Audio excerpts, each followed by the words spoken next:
Now more than ever, we need intellectuals and people to embrace the notion of being an intellectual, which really means to question, a kind of critical disposition to how the world works. I feel really strongly that there's an opportunity to bring facts to discussions, but then to also bring empathy. It matters to bring those truths to bear based on the knowledge and expertise that we have. The world demands it right now, so you got to step up to the plate. You got to take that shot, right?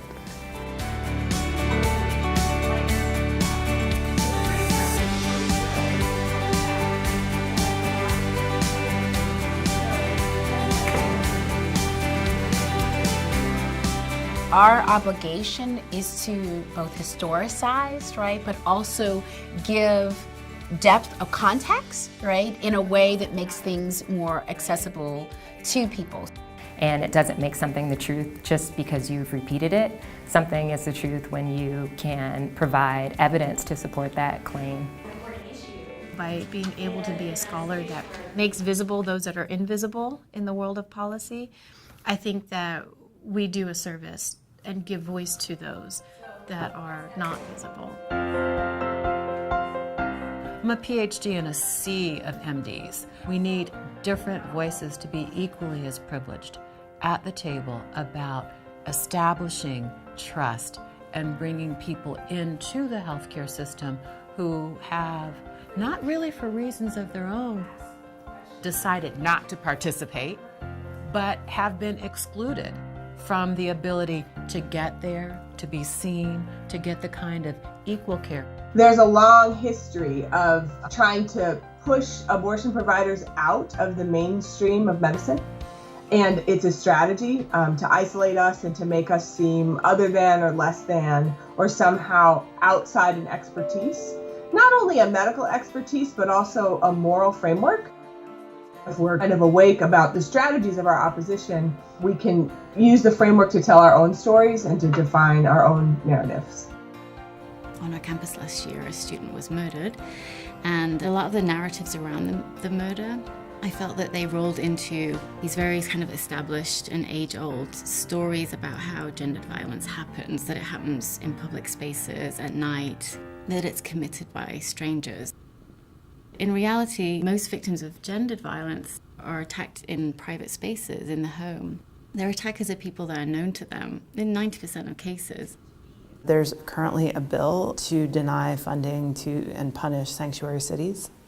So I went to the Capitol and testified at the hearing for that bill. I was representing myself as a public citizen and how strongly I feel about the need for sanctuary cities to exist in the state of Texas, but at the same time, the strength of my conviction on that comes from the fact that I teach at a public university in Texas. I have undocumented students, and as an educator, I'm very committed to having my students feel safe.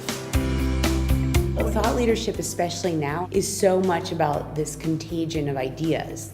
It's really not about being the one person that says something different, you know what I mean? It's about being part of a wave of dissent that really packs a punch. Even in this period of alt facts, something that I call just basic lies, it's really important to continue the focus on building your arguments with credible evidence and finding the communities of interest who will help amplify those ideas. One of his tweets really ticked me off about bringing down the cost of the border wall down when he started negotiation, and that for me just sparked a light bulb, and the next day.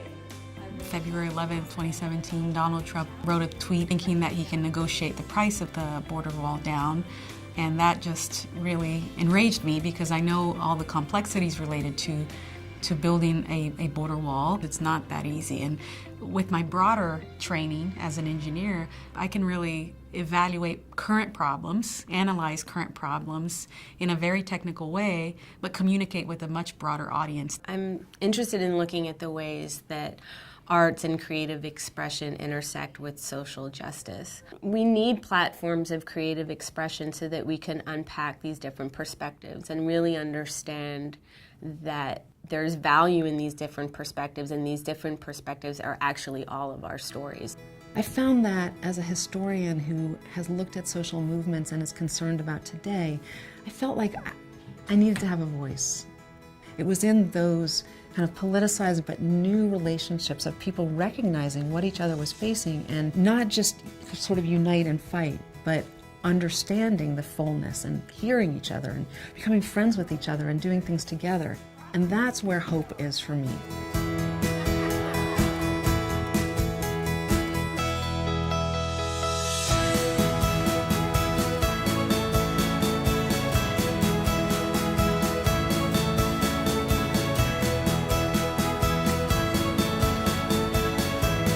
The ideas that we put out in the world are the blueprint for the culture that we get. It's about which wars we fight, which diseases we fight, who will go to college, who will go to prison, who the police force will protect, who the police will see as a threat, who will go down in the history books, and who will shape our future. Getting more voices out into the public sphere, I think, is forcing the conversation to change. Just the fact that we're doing this gives me a lot of hope.